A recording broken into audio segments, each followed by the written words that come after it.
اعوذ باللہ من الشیطان الرجیم بسم اللہ الرحمن الرحیم وبہ نستعین وہو خیر ناصر و معین۔ مومنین کرام، السلام علیکم ورحمۃ اللہ وبرکاتہ۔ مولا صادق علیہ السلام کی نصیحتوں کو بیان کرتے کرتے یہاں پہنچے۔ امام صادق علیہ السلام فرماتے ہیں، خوش قسمت انسان وہ ہے، خوش بخت انسان وہ ہے جو تنہائی میں اپنے آپ کو لوگوں سے بھی بے نیاز سمجھے اور اس کی تنہائی پاک ہو۔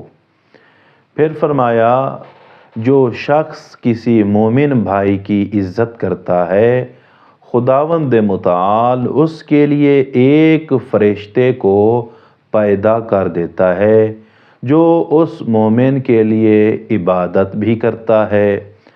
قبر میں اس کا مونس و مددگار بھی بنے گا اور قیامت میں ثابت قدم رہنے کے لیے اس کا ساتھ بھی دے گا۔